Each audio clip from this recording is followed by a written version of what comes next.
By the way, Jay, taga saan ka nga pala? Ako?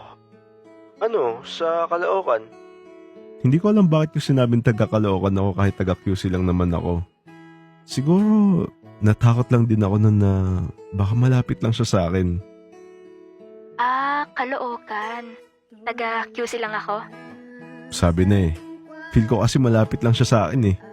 Natatakot din kasi ako na baka mag-aya to ng meet-up.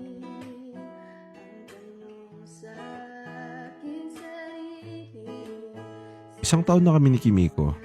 At kakatapos lang ng quarantine kaya face-to-face na yung magiging klase. Hindi pa rin kami nagkikita ni Kimiko kahit open cam. Since lagi ko siya sabi na wala akong confidence at lagi niya rin naman ako naiintindihan. Uy, face-to-face na rin ba kayo?